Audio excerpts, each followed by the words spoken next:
तो बहुत बहुत स्वागत है प्यारे बच्चों, आप सभी का एक बार फिर से हमारे इस न्यू वीडियो में। प्यारे बच्चों, आज हम आप लोगों के लिए लेकर के आए हैं आपके सेकेंड टर्मिनल एग्जामिनेशन के प्रीवियस ईयर क्वेश्चन को बच्चों। क्योंकि आज जो आपका एग्जाम जो हुआ बच्चों हिंदी और संस्कृत का बच्चों, जब हम उसके क्वेश्चन को देखे तो उस क्वेश्चन में बच्चों आपके प्रीवियस के ही पिछले बैक ईयर के बच्चों क्वेश्चन काफी ज्यादा मैच कर गया है। तो इस चीज को देखते हुए बच्चों हम आपके लिए लेकर के आए हैं प्रीवियस ईयर ही क्वेश्चन को, और यहाँ पे बच्चों आपको हम कंप्लीट सोल्यूशन देंगे।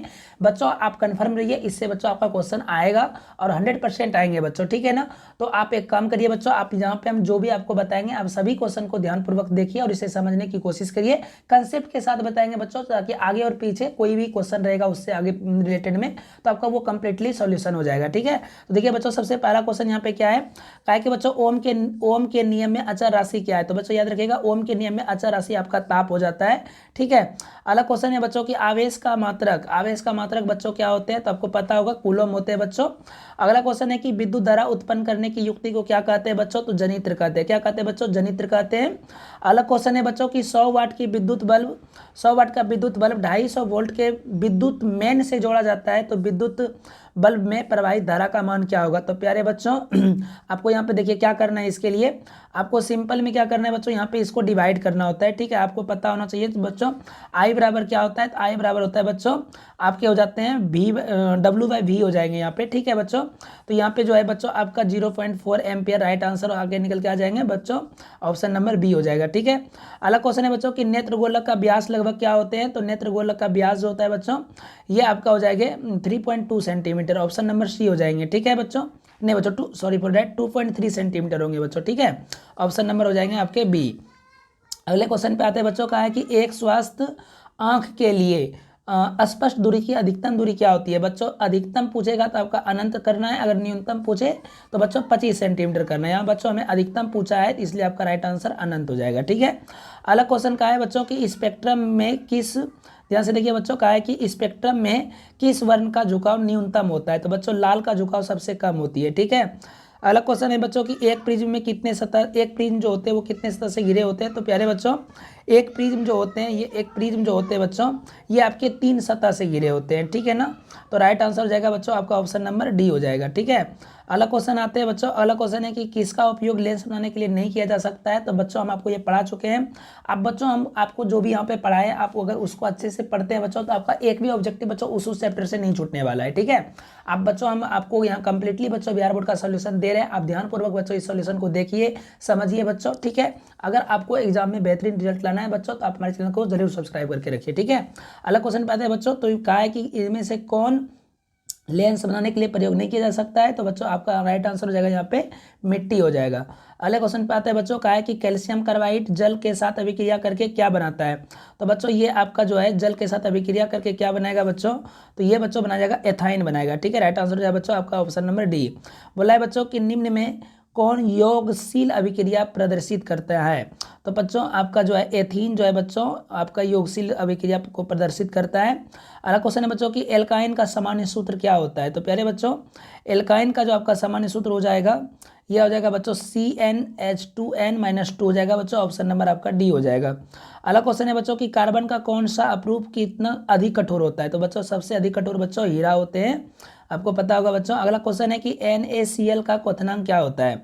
तो बच्चों NaCl का क्वथनांक जो होते हैं वो 1686 केल्विन होते हैं, ठीक है, 1686 केल्विन। अगला क्वेश्चन है बच्चों कि किस धातु को किरोसिन में डुबाकर रखते हैं। तो बच्चों सोडियम को किरोसिन में डुबा करके रखते हैं। अगला क्वेश्चन पे आते हैं बच्चों, इसका रीजन ये होता है बच्चों कि सोडियम जो होता है बच्चों अधिक अभिक्रियाशील धातु होती है और यह जो है हवा के संपर्क में आकर के बच्चों आग लग जाती है इसमें, ठीक है, इसलिए इसको किरोसिन में डुबा करके रखा जाता है। अगला क्वेश्चन है कि निम्न में कौन सी धातु द्रव की अवस्था में पाई जाती है। तो बच्चों मरकरी जो होती है आपकी द्रव की अवस्था में पाई जाती है, ठीक है, धातु रहते हुए भी। अगला क्वेश्चन है बच्चों कि इस्पात में कितना प्रतिशत कार्बन होता है। तो प्यारे बच्चों इस्पात में वैसे तो 1.5% ही कार्बन होती है, ठीक है, लेकिन यहाँ पे हमारे ऑप्शन में हमको नहीं दिया हुआ है, तो इसका राइट आंसर बच्चों आप 2% मार दीजिएगा, ठीक है। अगला क्वेश्चन है बच्चों कि निम्न में कौन ऑक्सीकारक नहीं हो सकता है। तो प्यारे बच्चों ऑक्सीकारक यहाँ पे है, इनमें से कौन ऑक्सीकारक आपका नहीं हो सकता है। तो बच्चों कार्बन जो है आपका ऑक्सीकारक नहीं हो सकता है। CNG में कौन सा अवयव होता है। तो बच्चों मीथेन, इथेन, प्रोपेन तीनों होता है बच्चों, इसलिए राइट आंसर हो जाएगा आपका डी हो जाएगा। अगला क्वेश्चन पे आता है बच्चों, कहा है कि निम्न में कौन उदासीन पदार्थ है। तो बच्चों चीनी जो है आपका उदासीन पदार्थ हो जाएंगे, ठीक है, चीनी जो है आपका उदासीन पदार्थ हो जाएंगे।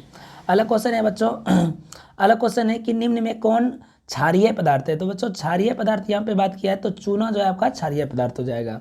अगला क्वेश्चन पे आते हैं बच्चों, कहा है कि जल में घुलनशील भस्म क्या कहलाता है। तो प्यारे बच्चों जल में घुलनशील भस्म जो होते हैं बच्चों ये आपके क्षार कहलाते हैं। क्या कहलाते हैं बच्चों? क्षार कहलाते हैं। ठीक है। अगला क्वेश्चन है कि वायुमंडल में CO2 कितना प्रतिशत अवेलेबल है, मतलब मौजूद है। तो प्यारे बच्चों ये जो है 0.03% मौजूद है वायुमंडल में CO2 कार्बन डाइऑक्साइड बच्चों। ठीक है। अमीबा किसके द्वारा भोजन का अंतर्ग्रहण करता है। तो प्यारे बच्चों कुटपाद के द्वारा अपना भोजन को अंतर्ग्रहण करता है।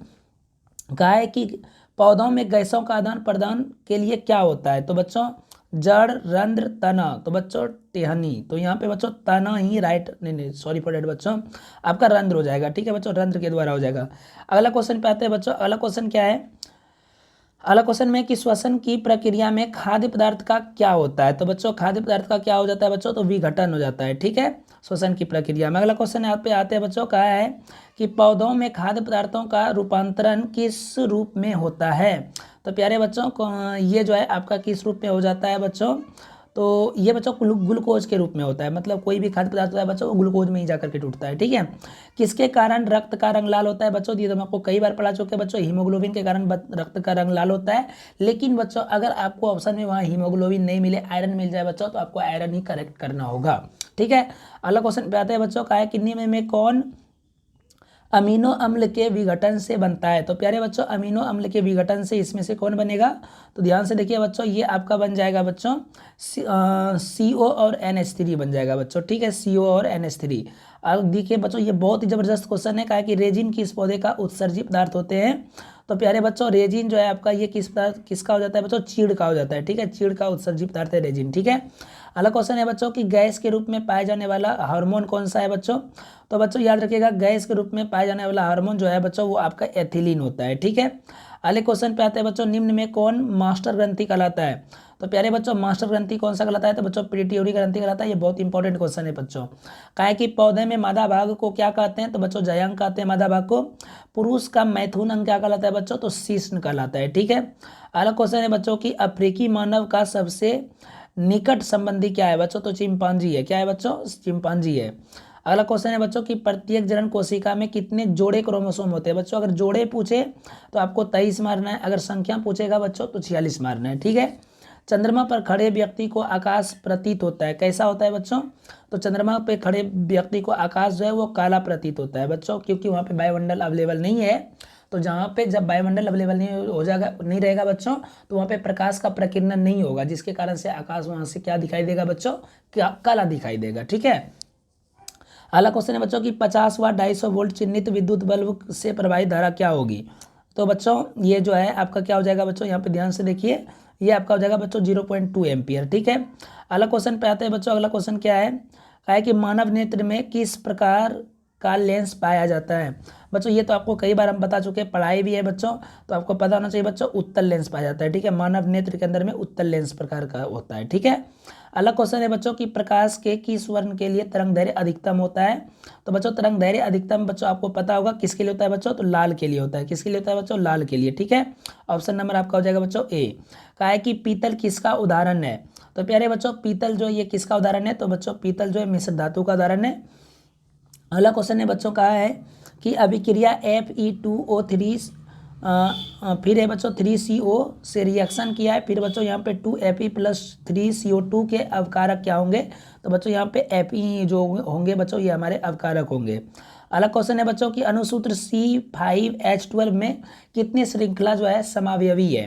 तो प्यारे बच्चों इसमें कितनी श्रृंखला समावयवी है। तो बच्चों 3 श्रृंखला समावयवी है। ठीक है। अगला क्वेश्चन है बच्चों कि बीजांड की दीवारें मोटी होकर बनती है।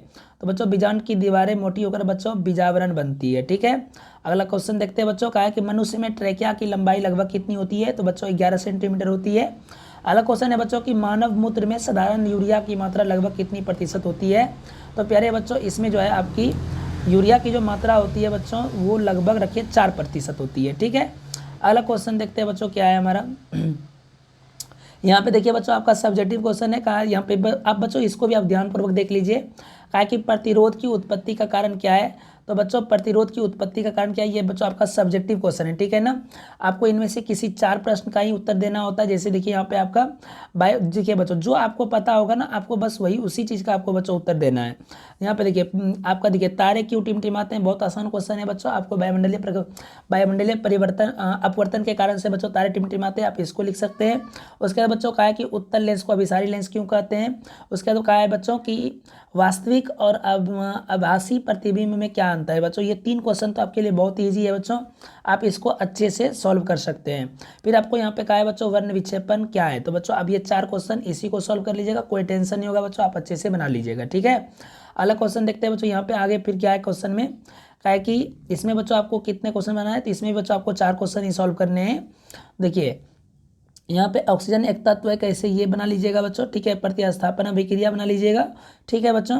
धातु और धातु में अंतर, ये भी बहुत आसान है बच्चों, आपको हम पढ़ा भी चुके हैं। उसके बाद बच्चों के रासायनिक समीकरण क्या है और इसके एक उदाहरण देना है। बच्चों ये 4 क्वेश्चन को आप बना लीजिएगा, बहुत आसान है बच्चों, ये शुरू का ही सारा क्वेश्चन है, ठीक है ना।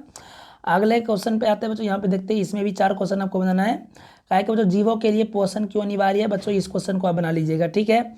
आगे आए बच्चों की हार्मोन थायरॉक्सिन का क्या महत्व है, ठीक है। अगर आपको मालूम होगा बच्चों तो इसको बनाइएगा, अन्यथा बच्चों अभी तो टाइम नहीं है, वरना हम आपको ये भी बच्चों आपको हम सॉल्यूशन करके ही दे देते। आगे क्वेश्चन पे यहाँ पे बच्चों अनुवांशिक गुण से आप क्या समझते हैं, ये आप बना सकते हैं बच्चों, अच्छे से बना लीजिएगा। अलैंगिक जनन की मुख्य विशेषता, इसको बना लीजिएगा, ठीक है बच्चों। उसके बाद बच्चों यहाँ पे नीचे में इसमें भी आपको 4 क्वेश्चन, इसमें बच्चों आपको यहाँ पे कहा है कि बच्चों तक में 100 शब्द में उत्तर देना है। बच्चों आपको यहाँ पे तीनों प्रश्न को बनाना है, ठीक है। ओम के नियम को लिखना है, ठीक है। इसमें 2 क्वेश्चन पूछा है बच्चों, या तो ओम के नियम को लिखिए या फिर निकट दृष्टि दोष लिखिए। तो इस दोनों में से किसी एक को बनाइएगा बच्चों। फिर आगे यहाँ पे भी इस दोनों में से किसी एक को और इस दोनों में भी किसी एक को बनाइएगा।